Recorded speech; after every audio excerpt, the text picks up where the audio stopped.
Lógicamente, este tema hay que revisarlo porque una de las funciones del riñón es mantener la dilución, mantener la adecuada concentración siempre de solutos. Y cuando hablamos de disnatremias, en realidad el primer enfoque es pensar siempre que el problema primario es un desorden de agua, ¿cierto? Puesto que si tú tienes hiponatremia, en realidad lo que piensas es que tienes poca o mucha agua. Tienes hiponatremia. Tienes hiponatremia, tienes mucha agua, ¿ok? Porque siempre el agua está en relación al sodio. Si tú pierdes agua, el sodio se concentra en sangre, en el plasma. Y si tú estás sobrehidratado, el sodio se diluye. ¿Por qué? Porque es el principal soluto que está en el plasma. ¿Ok? Y si tú tienes entonces hiponatremia, así pensarías que tienes exceso de agua. Tienes hipernatremia, déficit de agua. Automáticamente ese debería ser tu primer foco. ¿Ok? Tu primer foco. Ustedes que están haciendo introducción a la clínica deberían de entrenarse principalmente, si estamos hablando de hipernatremia, estaríamos hablando de déficit de agua, deberían de entrenarse en el reconocimiento clínico de un paciente con deshidratación. ¿Okay? Por ejemplo, algo se comenzará entonces sin ello. Muy bien, pasen su asistencia por favor, pongan ahí sus datos, su ubicación exacta, ¿ya? 1 metro cuadrado alrededor suyo.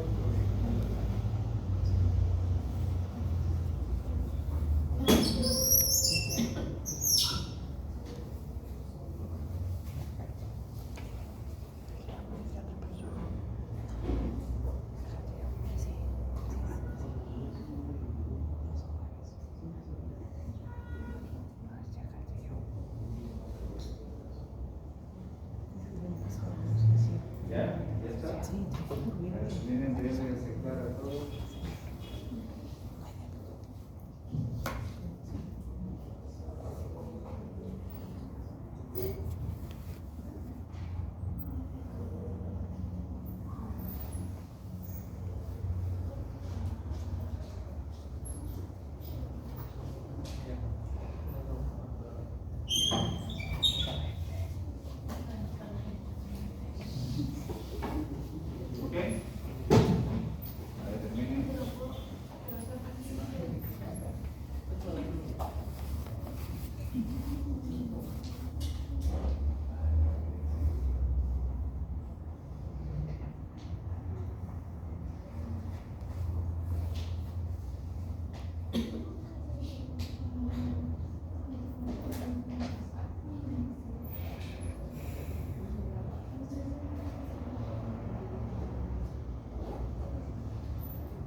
Ya lo tienen, ¿no?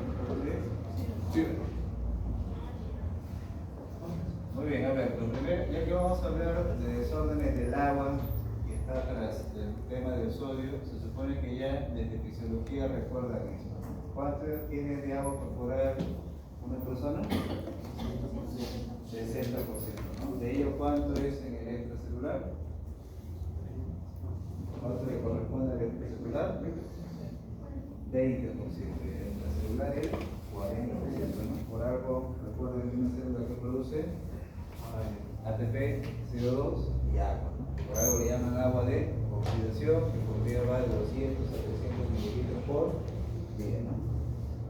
Y el agua extracelular, digamos que de manera recordatoria, porque eso son aproximaciones por si acaso, lo puedo distribuir luego el 15% en el intersticio y el 5% en el intravascular, ¿ok?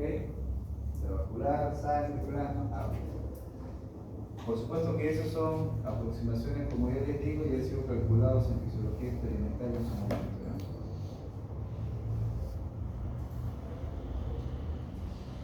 Lo otro que también tienen que tener siempre en cuenta y recordar de que el principal contenido de agua corporal mayor será en un recién nacido, en un lactante, en un bebé, a comparación población de personas adultas o ancianas, como lo estamos viendo acá. Todos partimos, por ejemplo, de un paciente adulto varón que el porcentaje es de 60%. Y aplico, por ejemplo, paciente adulto varón. Pero esto va a variar según el sexo, según la edad. En una paciente mujer, en realidad tendríamos que decir que es del 55%. Y si se trata de un paciente anciano varón, solamente será 50%, de una mujer 45%.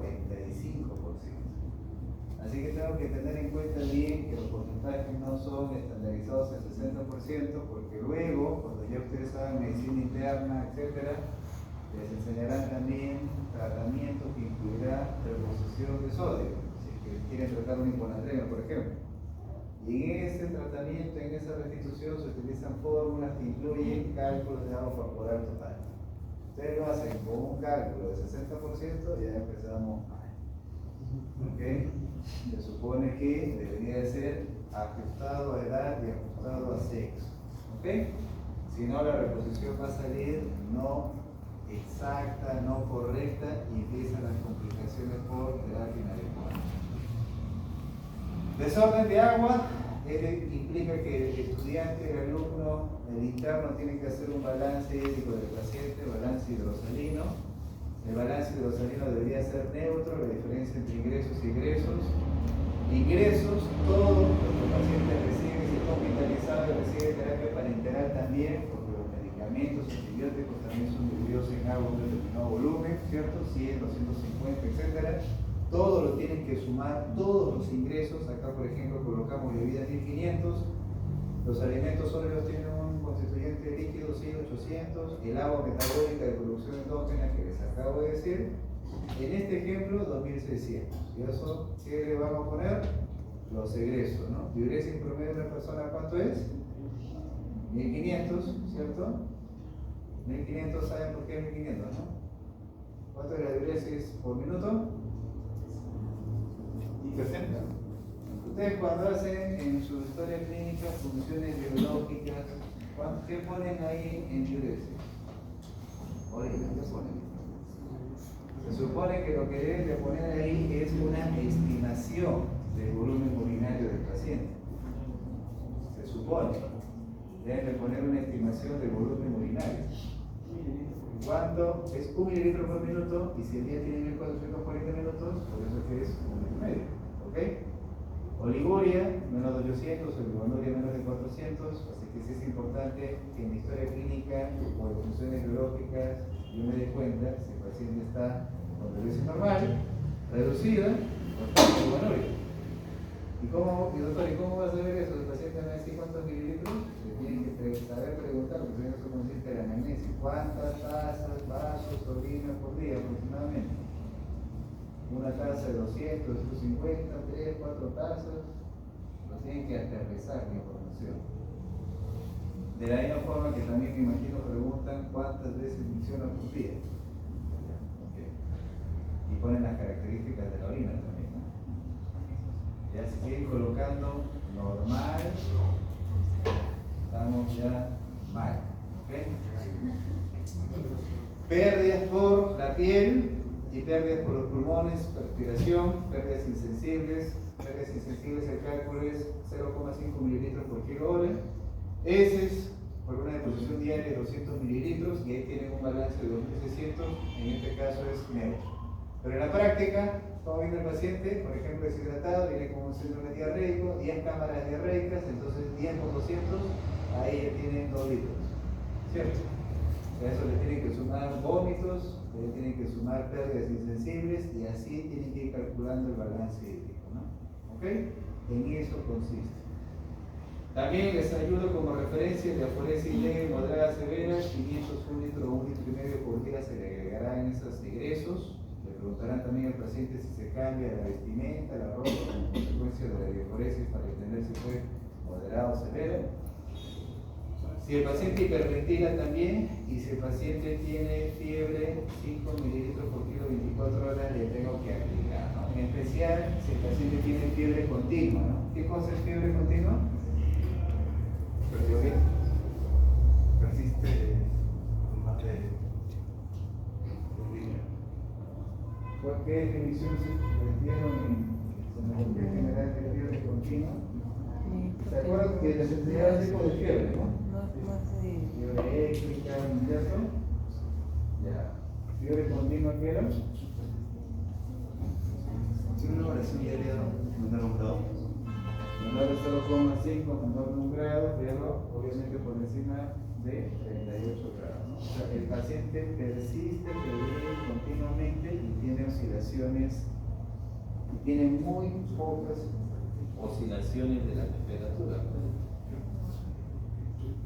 En ese caso, se incrementan las pérdidas insensibles y en ese caso suma más el egreso para tu balance.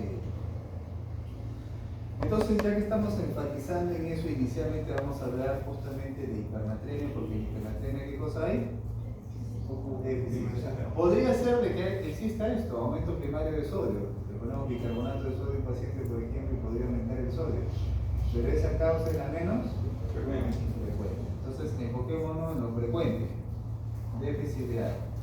Hipernatremia, sodio por encima de 145. Ojo, de que cuando el sodio que determina en sangre, la osmolaridad, ¿cierto? Ustedes recuerdan su fórmula estimada, 2 veces sodio más glucosa entre 18 más sodio entre 6, ¿cierto? Pero de eso todo, principalmente, ese resultante depende principalmente del sodio, ¿cierto? Por lo tanto, cuando tú tienes incremento de sodio, tú puedes deducir, concluir que habrá también un incremento de la osmolaridad, o sea, el paciente estará en un estado hipertónico. El paciente que está hipernatrémico está en un estado hipertónico.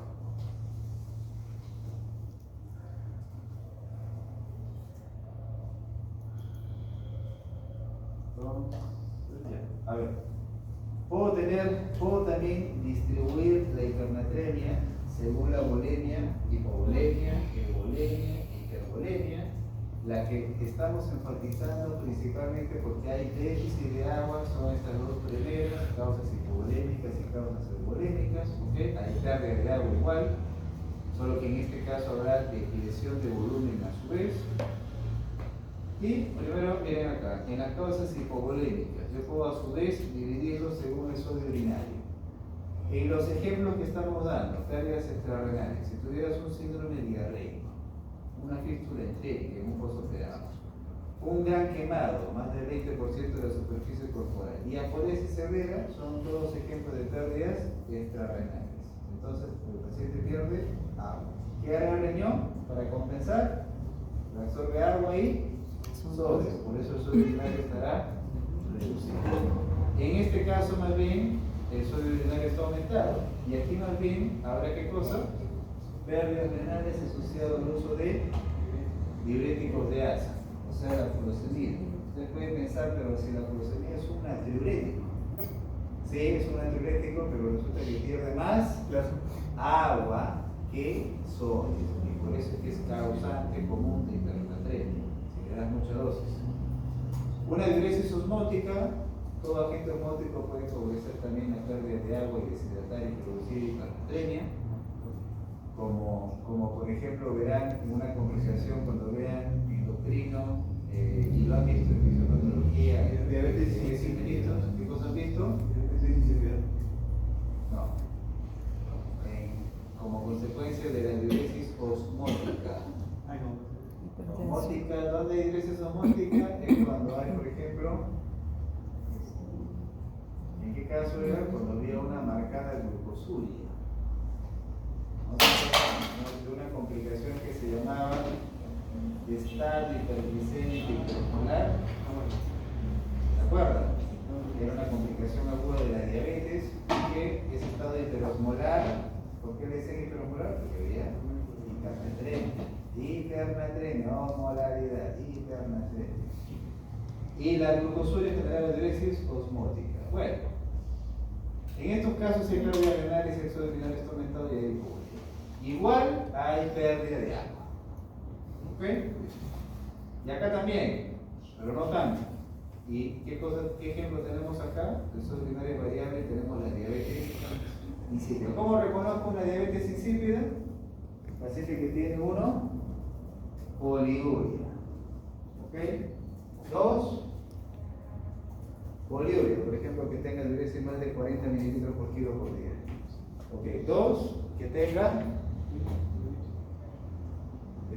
hipernatremia. Y 3 es que tenga problemas, lógicamente, en la acción de la hormona antipirética, ¿no? Ya sea porque no se produce a nivel hipoficiario, o sea, no se secreta a nivel hipoficiario en una diuresis insípida central, o porque no actúan sus receptores a nivel renal y se llama diuresis insípida nefrogénica. ¿Ya? También acá hay otras causas, pérdidas extrarrenales que no producen hipovolemia, pero que también hay déficit de agua. ¿Ok? O sea, todo esto a fin de cuentas está enfocado en el déficit de agua. Y acá sí podría ser una causa más bien en la que hay una ganancia de sodio, como por ejemplo exógena por medicamentos, en el hiperaldosteronismo primario, gana sodio, ¿cierto? En el síndrome de Cushing también, ok. ¿Cuáles las manifestaciones clínicas? ¿Qué le pregunta a su paciente si está sospecha de que está con déficit de agua? Si tiene sed. Y el paciente te dirá, me muero de sed, no me dan de tomar agua, estoy acá en emergencia, no sé por qué. ¿Ok? No hagan agua. Está deshidratado, no hagan agua. ¿Ok? Sed intensa. Habrá manifestaciones dolorosas y convulsiones que lo veremos después, pero primero me enfoco un poco en la deshidratación. Miren, cuando uno busca semiología basada en evidencias, se supone de que yo puedo buscar hallazgos compatibles con hipovolemia. Hipovolemia, lógicamente puede obedecer uno a la misma restricción de volumen o de una hemorragia, ¿cierto? O también puede ser por la misma deshidratación porque pierdes, se depleta el agua, que es componente primario principal del plasma y a su vez de la sangre, así que también encaja acá. ¿Ok? Así que estos hallazgos también los encontraré lógicamente en la deshidratación. Entonces ya está estudiado en la semiología, acá está la sensibilidad, la especificidad y lo que nos interesa, el cociente de probabilidad positiva, ¿cierto?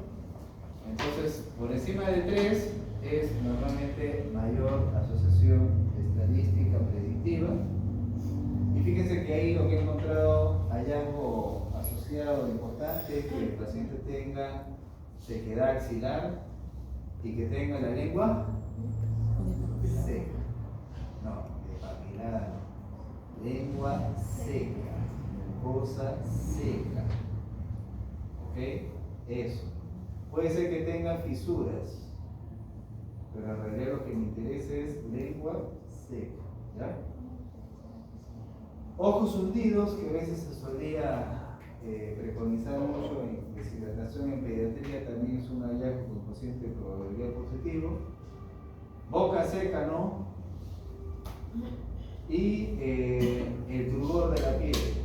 Bueno, si ustedes hacen el turgor acá, en realidad tiene baja sensibilidad a eso porque un anciano con TRPG cognitivo también tiene poco turgor, ¿cierto? Y el anciano justamente es el hipodíxico, en el que no tiene sed, así que tiene que ser lo que sea valorado. ¿Qué cosa es? Es que esa evaluación sea a nivel en el área subclínica. Ahí lo tienes que verificar el turgor de la piel. ¿Ok? ¿Qué otra cosa también podría valorar clínicamente si quiere explorar deshidratación que está contextualizada en una hipovolemia? Es que si por ejemplo yo tuviera, ¿qué miro? Funciones vitales, ¿cierto? El paciente que podría tener, si está hipovolémico por deshidratación, también podría estar hipotenso o ¿cierto? Y eso incorpora un hallazgo que es el ortostatismo. ¿El ortostatismo qué cosa es? Disminución de la presión sistólica meramente y la diastólica meramente. Muy bien. Reducción de la presión arterial más de 20 milímetros de mercurio, eso es el ortostatismo, ¿cierto? Es un cambio postural cuando el paciente está en hiperestación, pero fíjense que acá yo separo si el paciente tiene una pérdida leve, moderada de volumen o una pérdida importante. Si la pérdida es moderada, leve, el ortostatismo casi no lo va a encontrar, la hipotensión postural. ¿Okay? Lo que sí encontraré, ¿qué cosa es? Incremento postural, pero del pulso. El pulso se incrementa del valor previo basal en más de 30 veces, 30 latidos. Cuando tú le indicas a un paciente que se coloque de pie, en ese mismo, a ver, para primero verificar. Cuando un paciente se pone de pie, se le dice, en ese mismo momento le hago registro de la presión y de la frecuencia cardíaca. No, tengo que esperar un poquito, ¿cierto? ¿Por qué? Porque en condiciones normales puede darse un cambio. Sí, claro, se puede dar un cambio, ¿no? Hasta el 10% de la población menor de 65 años tiene reducción de la presión arterial en ese mismo momento. Y si tiene más de 65 años, el 30%. Entonces, tengo que esperar un poco, porque puede estar todavía en regulación, porque si es anciano, ¿por qué? Porque ya tiene disminución del reflejo autónomo, para los reflejos, ¿cierto? Ya. Entonces, ¿qué tienen que esperar? ¿Cuánto tiempo? Un minuto. ¿Ya? Esperas un minuto y recién ahí valoras cuánto tiene de presión arterial o cuánto tiene de frecuencia cardíaca. Claro que la que tiene evidencia es la frecuencia cardíaca. Mire, incremento más de 30, pues el paciente tiene mareo postural. ¿Okay? Incluso eso se asocia si tienes pérdidas importantes. Acá por si acaso no se ha estudiado. Esto significa que no se ha estudiado. Ok. Porque si se hubiera estudiado hubieran puesto el número bajo. No se estudia. Normalmente hipotensión postural se asocia a pérdidas aproximadamente de hasta 3 litros.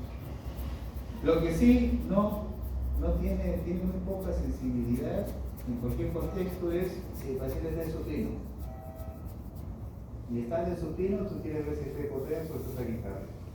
Ahí sí tiene baja la sensibilidad. Ahora, si el paciente estuviera de pie y tú dices, recuéstese, ¿en qué momento le tomas la presión y la frecuencia cardíaca? ¿En ese mismo momento? No, lógicamente no, porque si en ese mismo momento se echa, ¿qué va a pasar? O sea, se echa y es un paciente con carga de volumen. ¿Ya? Pero ¿qué pasa en ese momento que se echa? Aumenta el retorno venoso, aumenta el gasto cardíaco y tú puedes pensar de que su presión está normal, cuando en realidad es un sesgo del momento de la toma del dato. Ahí se tiene que esperar, la recomendación es 2 minutos. ¿Ok? Entonces recién ahí es que se hace el registro. Pero igual, a pesar de ello, no tiene buena sensibilidad. Esto es la osmolaridad, ya para explicar ahora los otros manifestaciones clínicas que dice neurológicas. ¿Por qué neurológicas? Porque está relacionado a los cambios de hipernatremia por la hipertonicidad. Miren, ¿qué pasa por ejemplo a nivel de las neuronas? Parénquima cerebral, acá está lo normal, nuestra osmolaridad plasmática normal. ¿Cuánto es la osmolaridad normal, verdad? 280, 200 a 300. Muy bien. Entonces, en un estado hipertónico, ¿qué pasa? ¿Qué pasa en un estado hipertónico? El agua sale, ¿cierto? Porque el agua siempre podemos llevar de menor a mayor concentración. Entonces pierde agua como consecuencia del incremento de la osmolaridad y ahí pasa la clínica neurológica de la que están hablando. Que la clínica neurológica es variopinta, por si acaso, no es exclusiva de un síntoma. Si el paciente tiene trastorno de la conciencia, etc., manifestación neurológica. Más sensible, por si acaso, son las manifestaciones neurológicas en la hiponatremia y en la hipernatremia. Pero igual, ¿podría haber manifestación neurológica? Podría haber. ¿El cuerpo trata de compensar? Sí. ¿Cómo? Si tú tienes mucha osmolaridad fuera de tu célula y tú eres la célula, ¿qué haces?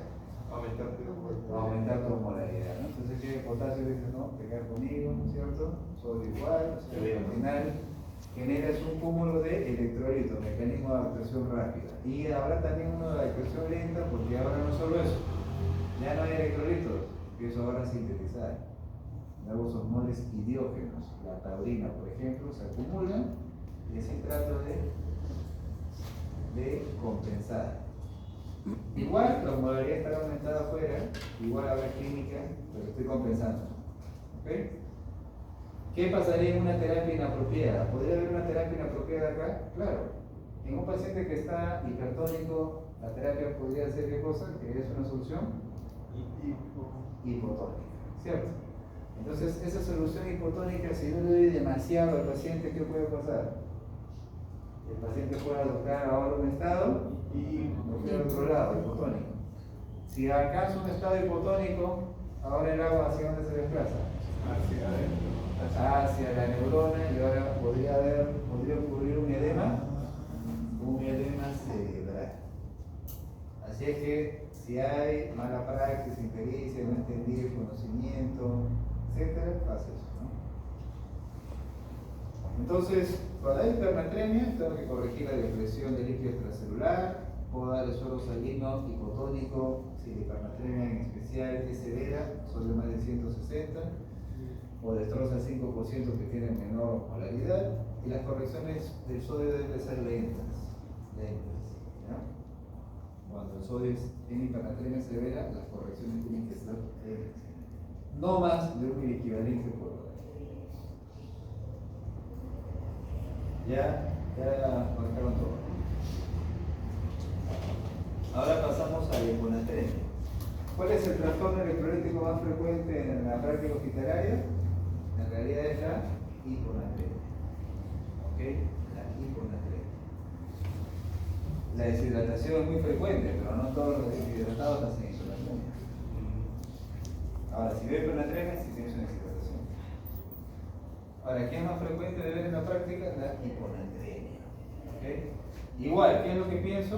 Que en este caso habrá ahora un exceso de agua corporal total. También podría haber una disminución del sodio corporal, como por ejemplo en un síndrome diarreico, alto sodio, lo que en pediatría les van a explicar como deshidratación hipotónica, ¿ok? Pero lo más frecuente que será que tenga exceso de agua corporal. En este caso el sodio está en menos de 135 miliequivalentes por litro. A diferencia de la hipernatremia, en la hipernatremia el aumento automáticamente implicaba un estado hipertónico, ¿no? Pero en el estado de la hiponatremia no necesariamente indica un estado hipotónico, porque aquí yo puedo encontrar pseudo-hiponatremias, en las que no necesariamente se incrementa la osmolaridad, incluso hasta lo contrario podría encontrar. O sea, acá no hay una traducción igual. Sin embargo, lo que sí me interesa es demostrar si es que el paciente tiene una hiponatremia real o sea una hiponatremia hipotónica. ¿Ok? O sea, no me interesa diagnosticar una pseudo y tratar obviamente una pseudo hiponatremia, sino una hiponatremia hipotónica. En condiciones fisiológicas, por ejemplo, ¿en qué casos se produce una hipotonicidad en tu cuerpo? En condiciones cotidianas. Sudor. Hipotónico. ¿Cuándo baja tu osmolaridad en tu sangre? Cuando te sobrehidratas. ¿Ya? Cuando tomas agua, no tengo sed, pero tomo agua. ¿Ya? Ahí. Entonces, ¿qué pasa ahí? ¿Qué pasa con tu ADH? Se suprime, ¿cierto? ¿Ok? ¿Y la orina qué va a pasar? Aumenta tu diuresis porque la orina saldrá ahora más diluida, o sea, tu mecanismo de dilución urinaria. Eso es lo normal. Pero en la enfermedad, ¿qué pasa? Miren, a pesar de que tienes hiposmolaridad, se puede secretar ADH, lo cual afecta tu dilución urinaria, como sucede en el síndrome de secreción de hormona antidiurética, ¿cierto? Inapropiada hormona antidiurética que existe. Ok, miren, hiponatremia entonces, igual lo puedo distribuir en tres grupos: hipovolemia, euvolémica y hipervolemia. Como estoy enfatizando de que normalmente hay un exceso de agua, se supone que estamos hablando de estas dos principalmente, en la que hay mayor agua corporal total, no tanto esta, que es la otra condición que también les he dicho que existe. Entonces miren, por ejemplo acá, vamos a pensar causas hipervolémicas. Hipervolémicas, ¿les suena qué? A pacientes sobrehidratados. ¿Quiénes están ahí? Falla cardíaca, síndrome nefrótico, cirrosis, ¿cierto? Son pacientes que tienen síndrome edematoso. Entonces, esos pacientes, ¿qué pasa? Yo lo puedo distinguir por el sodio urinario. En este caso estará reducido. ¿Por qué? Porque fisiopatológicamente esos pacientes tienen mecanismos para reabsorber agua y sodio. Son pacientes de manera patológica, reabsorben agua y sodio, por eso se justifica que estén sobrehidratados, edematosos e hipervolémicos. O puede ser el sodio urinario más de 20, como sucede en la insuficiencia renal aguda o en la enfermedad renal crónica. ¿Okay? En este caso hay un defecto estructural, tubular, y por eso el sodio urinario se pierde, más de 20. Pero como es falla renal y el riñón está relacionado al metabolismo del agua, como consecuencia de su falla, igual habrá exceso de agua corporal total e hipervolemia. También podría haber síndrome hematoso. Acá en las causas eubolémicas también hay un exceso de agua corporal total.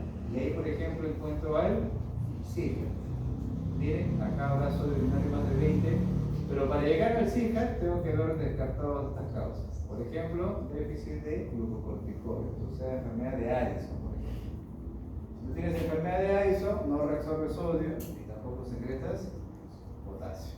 El hipotiroidismo también se puede asociar a hiponatremia. Drogas, principalmente antidepresivos, inhibidores de la recaptación de la serotonina, también se asocian a hiponatremia. Y luego, por descarte, finalmente llego a SIGA. Y por último, ahí estarán las causas que hemos mencionado en las que sí puede haber una depresión de sodio.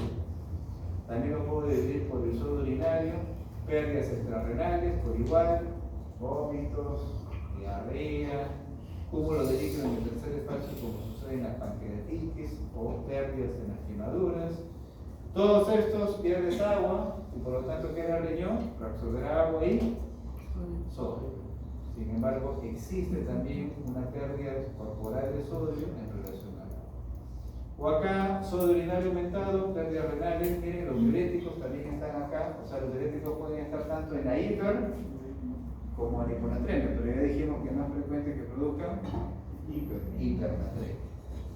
La nefropatía perdedora de sal, miren, la misma diuresis osmótica que también hablamos antes, también podría estar acá en la cetocidosis, la cetonuria, favorece también la pérdida de sodio, potasio. Y listo. Manifestaciones clínicas. Mientras más sodio pierdas, más manifestaciones clínicas tendrás. Más sodio se reduzca en sangre. Hasta la severidad. ¿Cuándo se considera hiponatremia severa ahora? Menos de 120. Ahí, por ejemplo, el paciente podría estar en convulsiones, coma.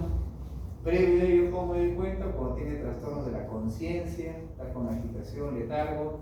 Pero en general, las manifestaciones neurológicas son la dinamia, el disturbio de la memoria, discalculia, cefalea, hipoprosexia. ¿Okay? Son variadas. Pero, digamos que a veces es bueno centrarme, convulsión, coma, trastorno de la conciencia. ¿Ok? Muy bien. Acá tienes el parénquima cerebral normal y este es el efecto inmediato frente a un estado hipotónico. ¿Qué va a pasar ahora? El agua, ¿de dónde a dónde se desplaza? Extra intracelular. Del extra al intracelular, o sea, la neurona se edematiza, ¿cierto? Y en realidad el estado hipotónico afecta a todas las células corporales, solo que esto se hace manifiesto a nivel neuronal. ¿Por qué?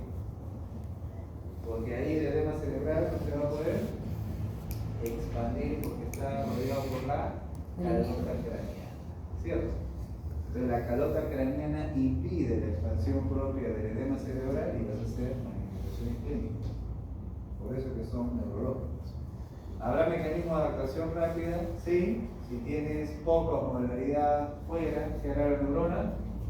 Reducir su osmolaridad, entonces tratarás electrolitos, sodio, potasio, y luego adaptación más lenta, pierdes ya osmolitos y diógenos, los orgánicos, y acá también podría exponer una terapia inadecuada, ¿no? ¿Cuál sería?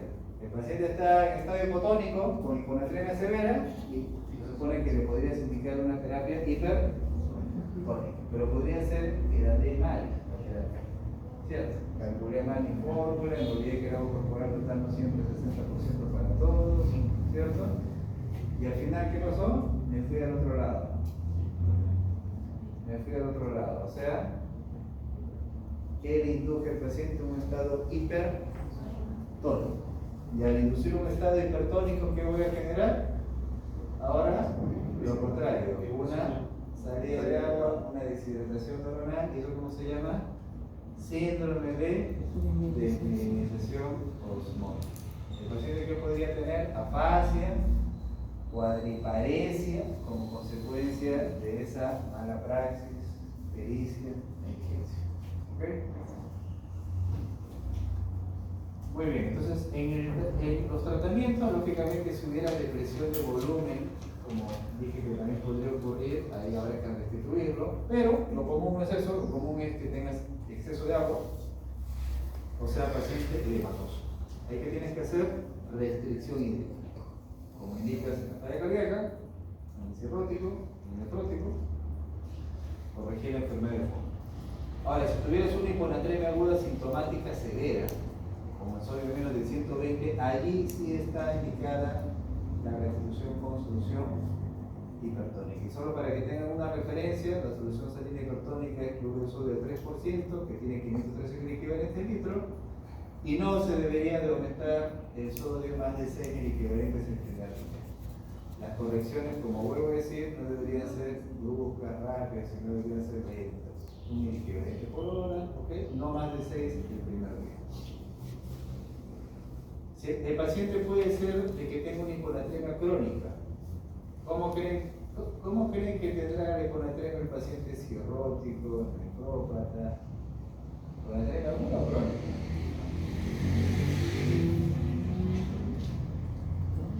El paciente cirrótico, el cirrótico, el que tiene falla cardíaca, ¿qué tiene? ¿Hiponatremia aguda o crónica? Crónica, porque tiene una enfermedad crónica.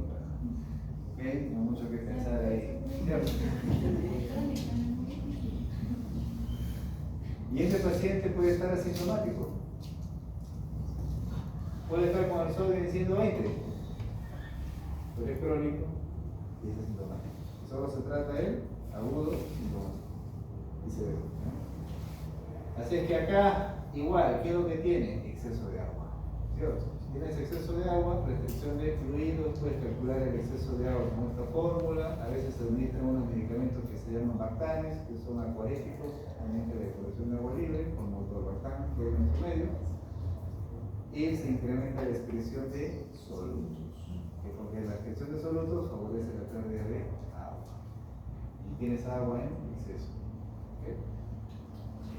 Muy bien, ¿alguna pregunta? Doctor, ¿nos recomienda leer el iPhone o no? No. Usted debería leer ahorita su libro de la firma. Y debería también poder leer un poco de semiología basada en evidencia. Pero primero, fundamentalmente.